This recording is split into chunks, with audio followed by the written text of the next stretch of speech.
کہ میرے نبی نے فرمایا ہے جس مال میں عیب ہو اور آپ بتا کے بیچیں، ایسے نہ بیچیں۔ ایک بزرگ تھے حضرت سری سکتی رحمت اللہ تعالی علیہ، بڑے اعلیٰ بزرگ ہیں، چوٹی کے بزرگ ہیں، اللہ کے ولی تھے۔ تو ایک دن ان کے پاس ایک پریشان عورت آئی، نہایت غم زدہ عورت تھی، کہنے لگی مجھ پر مصیبت آن پڑی ہے، میں آپ کی قریب کی گلی میں رہتی ہوں، مجھے یقین ہے آپ میری مدد کریں گے۔ آپ نے فرمایا کیا بات ہے؟ کہنے لگی رات میرے بیٹے کو پولیس پکڑ کے لے گئی ہے اور میرا اکلوتا بیٹا تھا، پریشان بہت ہوں، اگر آپ حاکم کو خط لکھ دیں یا آپ مہربانی کریں میرے ساتھ چلے جائیں تو میرا بیٹا چھوٹ جائے گا، اگر آپ نہ گئے تو میرے بیٹے کی رہائی نہیں ملے گی، اس کو سزا ملے گی، مہربانی فرمائیں مدد کریں۔ جب اس نے رونا رویا، اولاد تو پیاری ہوتی ہے، اولاد سے بڑی محبت ہوتی ہے، پیار ہوتا ہے، ماں باپ اولاد کے لیے سب کچھ کرنے کے لیے تیار ہو جاتے ہیں۔ میاں صاحب نے کہا تھا کہ سکھ پتران دی ڈاڈی ہوندی تے کہہ گئے لوگ سیانے، سکھ پتران دی ڈاڈی ہوندی تے کہہ گئے لوگ سیانے، اے مٹھا میوہ نبیاں منگیا تے کر کر عذر بہانے۔ بڑی محبت تھی۔ تب جب ماں کا رونا دیکھا نا حضرت سری سکتی رحمت اللہ تعالی علیہ، آپ اٹھے، وضو کیا، مصلی پہ کھڑے ہو گئے اور اللہ کی نماز شروع کر دی۔ نماز اتنی خشوع خضوع کے ساتھ پڑھی، قیام کیا، رکوع خشوع خضوع کے ساتھ نماز پڑھ رہے ہیں، بڑی دیر لگا دی، طویل نماز پڑھی۔ وہ عورت کھڑی تھی، اس نے آواز دی، اس نے کہ اللہ کے ولی اتنی لمبی نماز نہ پڑھ، میرے بیٹے کو مار لگ جائے گی، آپ نماز لمبی پڑھ رہے ہو۔ آپ نماز پڑھتے رہے، لیکن جب سلام پھیرا تو عورت کو مخاطب کر کے کہا میں تیرا ہی کام کر رہا تھا، میں تیرا ہی کام کر رہا تھا۔ اللہ کے ولی نے ایک سبق دیا ہے، جب ہر طرف سے راستے بند ہو جائیں، مشکل آپ کا مقدر بن جائے، پھر ایک ہی راستہ ہے، خدا کی بارگاہ میں، خدا کے دروازے پہ اپنی جبین نیاز جھکا دو، اللہ کی بارگاہ میں سجدہ ریز ہو جاؤ۔ جب کوئی نہ چھڑا سکے تو اللہ خود کرم فرما دے گا۔ کہا تیرا ہی کام کر رہا تھا۔ ابھی دعا کے لیے ہاتھ نہیں اٹھائے تھے، ایک خادمہ آ گئی، کہنے لگی حضور جو عورت کھڑی ہے اس کا بیٹا رہا ہو کے آ گیا ہے، اس کا بیٹا گھر پہنچ گیا ہے۔ تو لوگ دوڑ کے آئے، انہوں نے کہا آپ نے نہ خط لکھا ہے نہ ہی سفارش کیا ہے، حاکم نے چھوڑ دیا ہے، یہ جیل سے رہا ہو کے آ گیا ہے، بات کیا ہے؟ آپ کے پاس کیا وظیفہ ہے؟ کوئی منتر ہے آپ کے پاس؟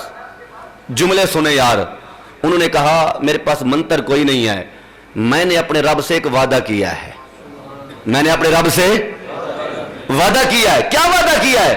کہا میں تاجر ہوں، میں تاجر آدمی ہوں، میں نے وعدہ کیا ہے 3 دینار سے زیادہ مسلمان سے نفع نہیں لوں گا، اور جب سے وعدہ کیا ہے اللہ تعالیٰ میری دعا رد ہی نہیں کرتا، اللہ میری دعا رد ہی نہیں کرتا۔ میں اللہ تبارک و تعالیٰ کے فضل و کرم کے ساتھ حلال کھاتا ہوں اور حلال کھانے سے میری دعائیں قبول ہوتی ہیں۔ میرے نبی نے ارشاد فرمایا ہے جو مزدوری کرتا ہے اپنے ہاتھ کی کمائی کھاتا ہے۔ لوگ جو ہے جو جوتے مرمت کرتے ہیں ان کو رشتہ نہیں دیتے، کہتے یہ تو غریب آدمی ہے، اور بینک کے صدر کی بڑی قدر کرتے ہیں، رشتے دیتے ہیں، وہ چاہے سود کا کاروبار کرتا ہو، حرام کرتا ہو، شریعت کے خلاف کرتا ہو، پیشہ کوئی غلط نہیں ہے۔ بڑے بڑے فقی، کیا حضرت امام غزالی رحمت اللہ تعالی علیہ خود کپڑا بنتے تھے؟ اور شیخ محمود بن احمد جو تھے چٹائیاں بناتے تھے، بہت بڑے محدث تھے، بہت بڑے عالم تھے۔ یہ ہاتھ کی کمائی، میرے نبی نے ارشاد فرمایا جو ہاتھ کی کمائی کرتا ہے نا، ایک مزدور تھا مستری کے ساتھ گیا، سارا دن کام کیا، سیمنٹ اٹھا کے دی، بجری اٹھا کے دی، سریا اٹھا کے دیا، پانی لگایا، سارا دن محنت کرتا رہا۔ شام کو مستری نے کہا میں تو جا رہا ہوں، میرے اوزار بھی تو نے صاف کرنے ہیں، میرے اوزار تو نے صاف کرنے ہیں۔ وہ غریب، اس نے اب اوزار صاف کرنے شروع کر دے، اس کو پتہ اگر میں نہیں کرتا تو کل یہ کہے گا کہ میں مزدور اور لے کے آؤں گا، تو نخرے کرتا ہے، اسے پتہ ہے میرے بچے بھوکے مر جائیں گے۔ وہ تو چلا گیا، جس نے 1500 یا 1200 لینے تھے وہ پہلے چلا گیا، جس نے 600 لینا تھا وہ ابھی کھڑا ہے، مستری کی ٹیسی کر رہا ہے، اوزار صاف کر رہا ہے۔ اوزار اس نے صاف کرنے تھے، دہاڑی تیری ہے، اوزار تیرے ہیں، کام تیرا ہے۔ غریبوں کی مجبوری سے فائدہ اٹھایا جاتا ہے. اس کو پتا ہے کہ اگر میں نہیں کرتا تو کل مجھے یہاں دہاڑی نہ ملی تو بچے بھوکے مر جائیں گے, اور بیٹی کے عید کے کپڑے لینے ہیں, میں نے بچوں کے لیے راشن لینا ہے. اس نے اب وہ تو چلا گیا, اب اس نے اس کے اوزار کو صاف کیا, اس کی خدمت کی, اور شام کو 1 گھنٹہ بعد رات کو پہنچا. یا رسول اللہ اب تو سارا دن محنت کرتا رہا, اس کے لیے بھی کوئی انعام ہے؟ میرے مصطفیٰ کی زبان سے کچھ جملے آئے, میرے نبی نے ارشاد فرمایا امسا مغفورن, وہ جو مزدور تھا جس نے اپنی ہاتھ کی کمائی کی, محنت کی, جب گھر کی دہلیز پر قدم رکھے گا اللہ اس کے پچھلے سارے گناہوں کو معاف فرما دے گا, اللہ سارے اس کی گناہوں کو معاف فرما دے, مغفرت فرما دے گا. امسن مغفورن, اللہ اس کی مغفرت فرما دے گا. میرے نبی نے مزدور کو سہارا دیا ہے, میرے آقا علیہ الصلوۃ والسلام نے سہارا دیا ہے, اور مزدور کو میرے آقا علیہ الصلوۃ والسلام کی مزدور پر عنایت ہے, کرم نوازی ہے. وہ یہ نہ کہے کہ میں نے کام زیادہ کیا ہے, دنیا تو جو کچھ ملی ہے ملی, قیامت کے دن بخشش کا اعلان فرما دیا. بس حضرت یونس بن عبید, کپڑے کی دکان, نماز کا ٹائم ہوا, بھتیجے کو کہا تو دکان کا خیال کر, میں اللہ کی نماز پڑھ کے آؤں. بڑے ملک ہیں جہاں پر نماز کا ٹائم ہوتا ہے تو لوگ یا تو دکانیں بند کر دیتے ہیں, یا دکانیں کھلے ہوتی ہیں تو مسجد میں چلے جاتے ہیں. ہماری دکانیں مسجد کے قریب ہوتی ہیں, مسجد کی دکانیں ہوتی ہیں. کرایہ دار مسجد کی دکانوں میں بھی ہوتے ہیں, ہر شہر میں, قصبوں میں دکان کھلی ہے, پرواہ ہی نہیں ہے. اذان ہو گئی ہے, جماعت ہو گئی ہے, لوگ آ رہے ہیں جا رہے ہیں. مسلمان کا ضمیر بیدار ہو, جاگتا ہو, تو جب اذان آتی ہے اس کا دل نہیں کرتا کہ میں دکان پہ بیٹھوں. اس کو پتا ہے رزق دینے والی ذات اللہ کی ذات ہے. نماز جمعہ کے لیے یہی حکم ہے نا کہ آپ اپنی تجارت چھوڑ دیں. جمعہ کی پہلی اذان ہے, اپنے کام کاج چھوڑ دیں. پہلے جو بزرگ ہوتے تھے, جمعہ کی اذان ہوتی تھی نا, اگر لکڑی کاٹ رہے, کلہاڑا سر پہ تھا, اذان آئی پیچھے ہی پھینک دیا, آگے نہیں آیا, لیٹ نہ ہو جائے. یا ایھا الذین آمنوا اذا نودی للصلاۃ من یوم الجمعہ فاسعوا الی ذکر اللہ وذروا البیع, خرید و فروخت بھی چھوڑ دیں. اب نہ لینا ہے نہ دینا ہے, دکاندار کو چاہیے کچھ نہ دے اور گاہک کو چاہیے کچھ نہ لے. اب اذان ہو چکی ہے, اللہ کی بارگاہ میں ہم نے حاضر ہونا, لیکن ہم کیا کرتے ہیں, اذان ہو جاتی ہے, خطبہ قریب ہوتا ہے, پھر ہم نے نہانا شروع کرنا ہے, پھر کپڑے تبدیل کرنے شروع کر رہے ہیں. خطبہ بھی گزر جاتا ہے, کبھی 1 رکعت ملی تو کبھی خطبہ نہ ملا, کبھی دعا میں حاضر ہو گئے. لیکن کہا کہ پہلی اذان آ جائے جب جمعہ کی, تم تو خرید و فروخت بھی چھوڑ دو. یونس بن عبید کہتے ہیں وہ چلے گئے, بھتیجے کو بٹھایا دکان پہ تو نماز پڑھی. اچھا, جب بندہ اللہ کے کام میں لگ جاتا ہے تو اللہ اس کے رزق کی ذمہ داری اٹھا لیتا ہے, اللہ کرم فرما دیتا ہے. ہمارے ایک بزرگ تھے, دنیا سے وصال کر گئے, سید تھے.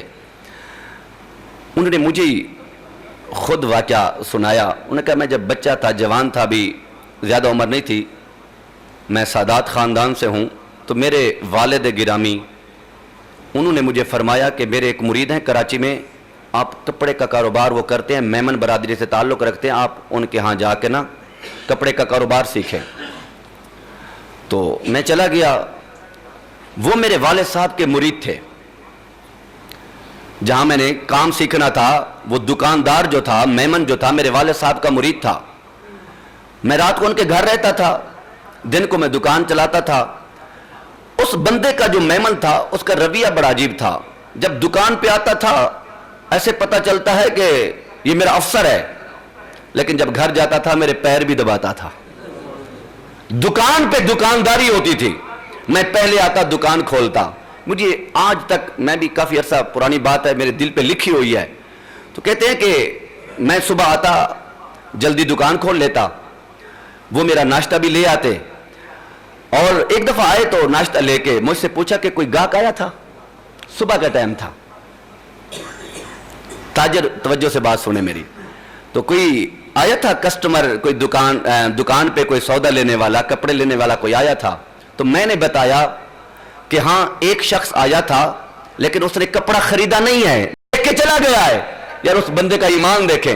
اس نے کہا اچھا اللہ کا شکر ہے جو گاہک آیا تھا اپنے پاؤں کی مٹی تو چھوڑ گیا ہے, اپنے پاؤں کی مٹی تو چھوڑ گیا ہے.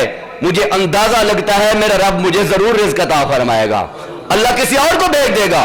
یونس بن عبید کہتے ہیں میں تو گیا نماز پڑھنے، نماز پڑھ کے واپس آ رہا تھا، میری دکان میں چادریں تھی، عرب والے چادریں لمبی لمبی پہنتے ہیں، 400 درہم کی ایک حلہ تھا اور ایک چادر اس کی ویرائٹی کچھ کم تھی، وہ 200 درہم کی تھی۔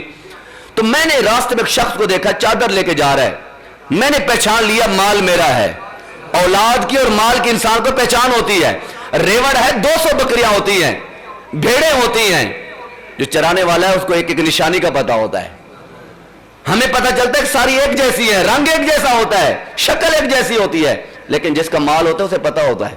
اس نے کہا کہ میں نے پہچان لیا، میں نے اسے بلایا، میں نے کہا کون سی دکان سے خریدا ہے؟ اس نے کہا کہ فلاں دکان سے۔ کتنے کا خریدا ہے؟ نے کہا کہ 400 درہم میں۔ اس نے کہا میرے پاس واپس آؤ، ساتھ لے گئے، بھتیجے کو کہا کہ کتنے کی چادریں دی ہیں؟ 400 درہم کی۔ اس نے کہا اس کی قیمت تو 200 درہم ہے۔ کتنی قیمت ہے؟ 200 درہم ہے۔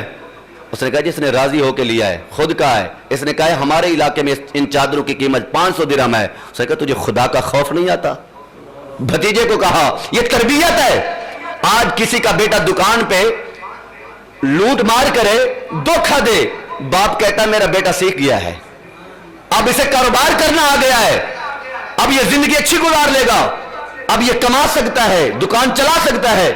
لیکن وہ بزرگ تھے نا، نیک تھے، تقوی پرہیزگار تھے، اس نے کہا تجھے شرم نہیں آتی؟ خدا کا خوف نہیں ہے؟ اللہ کی مخلوق کو لوٹتا ہے، اللہ کی مخلوق کو تو لوٹتا ہے۔ ایک آدمی تھا، وہ کپڑے بنتا تھا، تو ایک امیر نے کہا کہ میری خواہش ہے فلاں کپڑا بن دو۔ کپڑا تیار کر لیا، امیر جب لینے آیا نا، اس نے کہا کہ اس کے یہ تو کپڑا ٹھیک ہی نہیں ہے۔